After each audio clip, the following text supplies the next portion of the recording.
So, I wasn't really planning on making this video, but right now I'm working on a ranking of every film released by Sony Pictures Animation, and it's been a lot tougher a marathon than I was originally expecting. This studio has been getting a lot of acclaim in recent years, especially with the widely beloved Spider-Verse movies, and even their weaker recent releases are mostly fine. But let's go back, not even a decade, pretend we're in mid-2018. Regarding SPA's catalog, what are we left with now? A couple of gems here and there, but for the most part, The Smurfs, Goosebumps, Surf's Up 2, Peter Rabbit, The Star, the goddamn Emoji Movie, and of course, let's not forget their original flagship series, the Toy Story to their Pixar, the Shrek to their DreamWorks, Open Season. I think this might be the worst animated film series of all time. Now, that statement may sound a bit hyperbolic. I'm sure if you looked hard enough, you could find some weird, obscure thing that's technically worse, but in terms of mainstream stuff, made by a well-established studio, where the first movie at least had a wide theatrical release that grossed hundreds of millions of dollars, I reckon it's at least pretty close to being accurate. I can certainly think of other individual films that are comparably bad, but I don't know if I can think of another series with this many entries that are this consistently awful. I was originally just gonna rank them super low in my Sony video, and leave it at that, but as I was writing my script, I realized I had a lot more to say about these than I thought I would. So I decided to give them their own video, which is what you're watching right now. Welcome, by the way, and I hope you enjoy. To start off, I guess I should tell you what actually happens in the movie.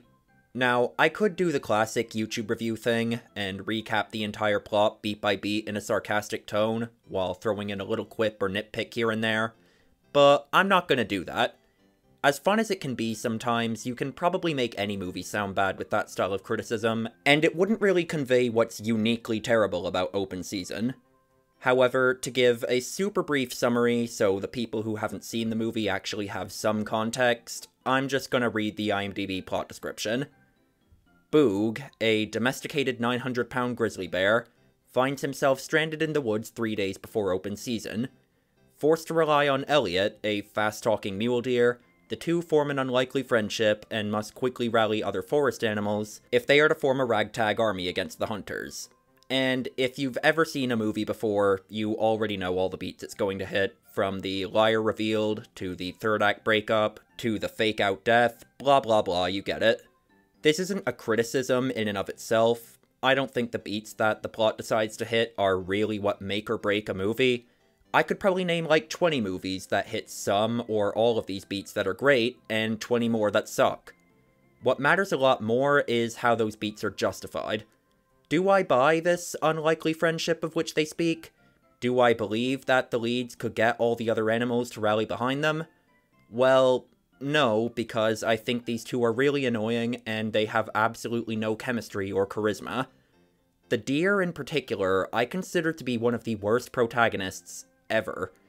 I'm going to put a pin in this point for now because I think there are going to be far better opportunities to highlight this later in the video, but this is something that remains consistent throughout pretty much the whole series.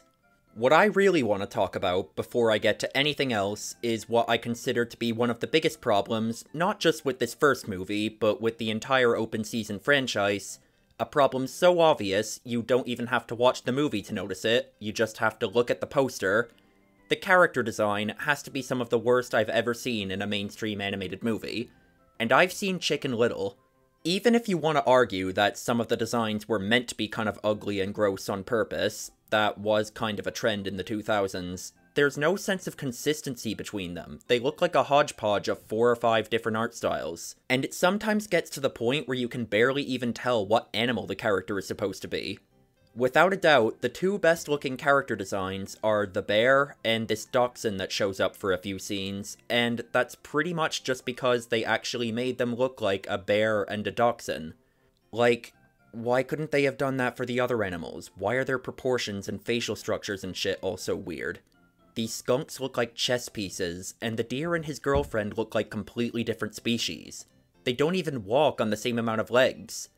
What was the appeal meant to be?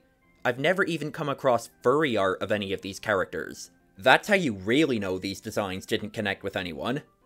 And I may personally have more to say, a lot more, but that's pretty much where it begins and ends for this franchise.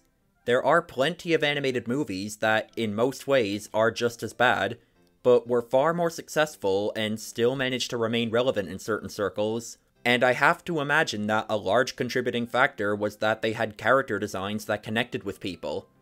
Even in Shark Tale, another movie where the character design is ugly, at least it's somewhat stylistically consistent, and it seems like there was some intent. Like, you can look at the Will Smith fish and tell that he's a Will Smith fish. This guy, don't know what the hell they were going for. Now, lest we forget, this movie isn't just supposed to be a buddy adventure, it's also supposed to be a comedy. I've already mentioned how I thought the two leads were just annoying, and most of the supporting cast aren't a whole lot better. Usually the joke is that they have an accent that isn't an American accent. Like, the ducks are French, the dachshund is German. Since it appears this is the end, I feel it's only right to confess. I'm not really German. I am Swiss. You're Swiss? The chess piece skunks are Latina. The gopher pig-looking thing that I guess is supposed to be a squirrel is Scottish. And that's pretty much all there is to any of their characters. Oh, and every once in a while someone twerks, farts, or shits, and that's the whole joke. So, for the vast majority of the movie, I wasn't having a very good time with the comedy. However, late in the runtime, the animals start gearing up to take on the hunters, and in spite of everything, I was actually still a little optimistic at this point. Like, the movie had no chance of fully turning itself around and making me think it was good, but I've seen a few bad comedies where, for the vast majority of the runtime, I really did not enjoy myself, but then they had a big, dumb, over-the-top fight for the climax, and it left me feeling marginally more entertained than the rest of the movie did. However, with Open Season, that didn't happen. It was around this point where I figured out another core issue this movie has. It's too tame. The movie really wants to have this crazy, cartoony tone, and it just isn't able to sell it. The voice acting certainly does not do the movie any favors in this regard. Out of the two leads, Ashton Kutcher probably does a somewhat better job, although you can definitely tell sometimes that he's trying to push his voice beyond its limits. I call them woohoos, like, woohoo! And Martin Lawrence is massively underacting throughout the entire movie. He genuinely sounds like he was half asleep when he recorded his lines.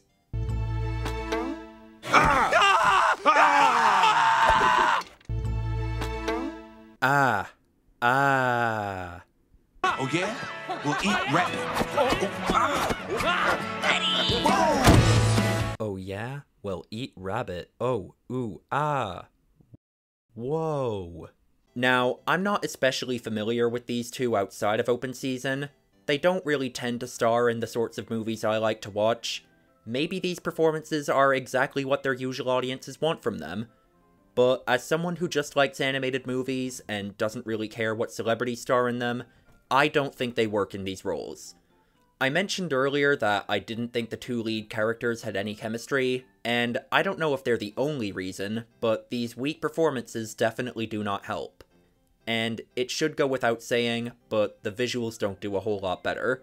There's a scene early on where the soundtrack is trying so hard to insist that what's happening is crazy, out of control, insane. There's even a key change at one point, as if to imply things just got even more intense. I don't want to play the song here because of copyright, but just look the scene up on YouTube and you'll see what I mean. Meanwhile, all that's happening on screen is these two idiots making a bunch of dumb faces and twerking at the camera. And at the key change, they throw a bunch of cereal in the air. Wow, how crazy is that? That definitely isn't super underwhelming. To assist in my point, I'm going to compare this movie to another, much better animated movie with a similar concept that came out the same year. I'm going to compare Sony's Open Season to DreamWorks' Over the Hedge. This movie is also about the local wildlife fighting back against the humans, and aside from having much better animation, much better character design, a much better soundtrack, and somewhat better voice acting, although admittedly Over the Hedge has its issues in that regard as well, it gets way wackier and sillier with the concept. Luckily for me, there's a pretty direct point of comparison. both of these movies have a set piece where a car is blown up by a propane tank. In Over the Hedge, the characters are being chased by a dog, who gradually gets a bunch of shit caught on his chain, including the propane tank, which then sparks on the ground and ignites, propelling the whole mass forward and sending them through several walls, before launching them way into the air and causing everything to crash all around them, and, just as a cherry on top, the propane tank lands on the villain's car and blows it up. It's ridiculous, it gradually builds on itself as more and more factors are put into play. If you're watching a movie for over-the-top cartoony silliness, it's pretty much exactly the kind of thing you want to see. And in Over the Hedge, that's not even the climactic set piece, they get even crazier from there. In Open Season, during the climactic battle against the Hunters that the entire movie has been building to, they intentionally drop a propane tank onto a car, and then they intentionally blow it up. Wow, what a wacky sequence of events. I hope I've been able to effectively convey that my problem with this movie isn't that it's silly and cartoony, but that it's bad at being that. Just watch Over the Hedge instead. It does everything that Open Season is trying to do 1,000,000 times better, and all you'd be missing is a couple of 5-minute scenes about the main character trying to take a shit. Unfortunately for me, however, Over the Hedge wasn't the one that spawned 3 sequels. Comparatively, I don't have a whole lot to say about the sequels. For the most part, they're just more of the same, but worse. The animation quality drops because they were straight to DVD, they continue to use the same awful character designs, the characters continue to be annoying, they add a massive influx of new characters who also have awful designs and who are also annoying. A pretty common thread throughout the sequels is that they don't really feel like movies, they feel like episodes of an open season TV show that have been sort of extended. Like, the plot of this second one mainly focuses on the deer having relationship issues with his girlfriend, a character who had like 3 lines in the first movie, and a group of house pets kidnapping the dachshund, a character who literally had 3 lines in the first movie. Like, I'm actually not even exaggerating for this one. I looked up the transcript and I counted. He had 3 lines. Yet they decided to make the second movie all about him. Giving the minor supporting characters their own episodes would make sense in a spin-off TV show, but when it's a direct sequel simply titled Open Season 2, it's really weird. It'd be like if Shrek 2 was all about Pinocchio, although even that would probably make more sense. However, I don't especially care about any of that right now. The main thing I want to talk about with the second movie is the deer. I mentioned earlier that I thought he was one of the worst protagonists in any movie, and I think this is true throughout pretty much the whole series, but the second movie in particular provides a really easy opportunity to discuss it. Not only because I think this is where he's at his worst, but also because of one particular plot point. Throughout the first chunk of the movie, he's being his usual asshole-ish self. He leaves his girlfriend at the altar, he's constantly insulting her for no reason, he's causing every single conflict they face and blaming everyone else for it. Characters that are annoying, or even straight up unlikable in-universe can definitely work, but they should still be adding something to the story, or bringing something interesting out of the rest of the cast. However, in this movie, there's a point where the rest of the cast just kick the deer out of their group because of how much of an asshole he's being, and I feel like this is the moment that perfectly highlights just how bad of a protagonist he is. Let's do another comparison, this time to the SpongeBob episode Squidville. Squidward is always annoyed by SpongeBob and Patrick's antics, so one day he moves away. However, he grows incredibly bored in their absence. Even though SpongeBob and Patrick annoy him, they're an important part of his life, and something feels missing when they aren't there, both to him and to the audience. The deer in this movie does not get that.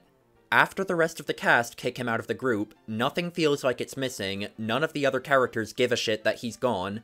In fact, their group dynamic genuinely functions better when he just isn't there. And, not even kidding, it's about 20 minutes before he's even mentioned again. He doesn't have no chemistry with the other characters, he has a negative amount of chemistry with the other characters. Pretty much everything else about these movies is bad already, but his scenes, in this second movie especially, are actually unwatchable. And yet, somehow, after all of that, it's still supposed to feel earned when he gets back together with his girlfriend at the end. Holy shit. I honestly think Open Season 2 currently holds the spot as my least favorite animated movie I've ever seen. And that includes Video Brinkado bullshit, because at least those are shorter. Open Season 3 is a very, very marginal improvement over its predecessor. The deer is marginally less annoying in this one, not because he's actually improved as a character at all, but because he's basically completely irrelevant to the plot this time round. Every scene with him might as well be a cutaway gag. I guess it also has a marginally more focused plot. It's just a simple Prince and the Pauper story where the bear swaps lives with another bear. I am really struggling to think of anything to say about this one, because it is really bad, but there's nothing about it that makes it uniquely terrible when compared to the other movies. I could talk about how everything feels way too held back for the fun, cartoony tone they're trying to hit, and compare it to a DreamWorks movie with a similar concept that did a far better job, except I already did that with the first movie. I could talk about how the deer is one of the worst main characters ever, and how nothing feels missing from the group dynamic in his absence while he's off dicking around in his own scenes, except I already did that for the second movie. And yet, pretty much all of the notes I took during this third movie were about one of those two things, so unless I want to keep repeating myself, I'm basically left with nothing to say. And if I go chronologically, that is the last impression this franchise leaves me with. There is one more movie, but I'm fairly certain it does not take place after this one. Open Season Scared Silly has a very strange existence within this franchise. These Halloween-y, spooky-themed specials for animated properties are usually just a short, not a whole-ass movie. One thing I didn't point out before now is that the voice cast has been slowly dissipating throughout this series. Obviously, Ashton can't speak too loud without his voice breaking Kutcher, and Martin took 200 grams of melatonin before recording Lawrence didn't stick around, and neither did their replacements. And neither did their replacements. These two are rather infamously voiced by a different set of actors in every movie. By the third movie, so much of the original cast was gone that, like, half of the characters are voiced by one person, and then she dropped out in between the third and fourth movies. And in this last one, even the Sony alumni cast members are leaving. Exactly one member of the original cast is left in Scared Silly. One actor who remained loyal throughout this entire shit show of a series. The voice actress for one of the chess piece skunks. It's also pretty confusing when this one is set. It only uses characters that were introduced in the first movie. None of the characters that were introduced in the other sequels are present, or even mentioned. However, it can't be set directly after the first movie because the dachshund is back with his owners, when the first movie ends with him leaving them. The only place where it would kind of make sense is in between the second and third movies, which seems really random, and even then, the movie has a pretty direct opportunity at the end to reference that weird group of house pets from the second one, and it actively chooses not to. The other possibility is that it's set in a different timeline altogether. There was a bit of a gap between 3 and 4, maybe this was an attempt at a reboot? Whatever, I'm probably putting a lot more thought into this than the filmmakers did. In spite of everything, though, especially compared to what came before, I actually kind of enjoyed Scared Silly. It's probably about as good a movie that you could ever hope to make using this property. Unfortunately, they are still stuck with the same awful character designs as the previous movies, and to be honest, most of the new ones that show up aren't so great either. I don't know why these other two hunters that join the main one are in a completely different art style, but I think the animation itself looks fine in this one. It's certainly an improvement over the other sequels, and while it may not entirely shake the ism of feeling like a drawn-out episode of a TV show that the second and third movies had, this time it at least feels like a drawn-out double-length Halloween special, rather than a regular episode. Above all else, though, the fourth one finally starts to hit that absurdist, cartoony humor they've been going for all along. I could actually name a few set pieces and recurring gags and character interactions that were funny. this movie succeeded in getting a few decent, unironic laughs out of me. Some standouts include the plane scene. While it still may not hold a candle to the comedic vehicular set pieces in better movies like Over the Hedge or Madagascar 3, it is, without a doubt, crazier and more exciting than the entirety of the first 3 movies put together. I thought the gag where everyone was scared of the hunter's shitty childish crayon drawing of a werewolf, including the hunter himself, was pretty funny. And the deer isn't completely insufferable in this one. Out of the 4 who've tried, this guy, William Townsend, is probably the one who did the best job voicing him, and they actually found a dynamic between him and the rest of the cast that kind of works. Like, he has some okay interactions with them in this movie. Relax, everyone. Statistically, flying is still the safest way to travel. If you got a pilot. It'll be fine. Quick question. Is there a pilot on board? Okay, is there a taxidermist on board? It's not all-time great comedy or anything. Of course, it wouldn't be an open season movie without a shit joke they drag on about 10 times longer than they have to, but with this series, I'll take what I can get. There's also this really weird joke where the dachshund has a musical number about how he thinks he's a werewolf. They play some classical music in the background, that same song they used during that early scene in Up, but his singing isn't to the tune of the music at all. I'll grow real tall. I'll be scary with lots of claws. I know I haven't consistently been talking extensively about really random, specific moments from the movies, especially when I don't even have much of a point to make about it, but I just had to shout this one out because it's very strange. Still, I probably would never actively choose to watch this movie again, but if I was forced to, I could probably manage it without too much difficulty. Open season, Scared Silly, far and away the best piece of media that this whole franchise has ever produced, gets the extremely flattering description of watchable. And that's about as much open season as I'm willing to talk about. There is a little bit of supplemental media, but it's not really worth discussing. There's this short called Boog and Elliot's Midnight Bun Run, which I'm pretty sure is actually just a glorified deleted scene from the first movie. There's also this fairly recent 2D animated series with a whopping 60 ratings on IMDb that I assumed when I first came across it was a weird obscure fan project, but apparently it's official. No idea what that's about, and I'm not watching all 26 episodes to find out.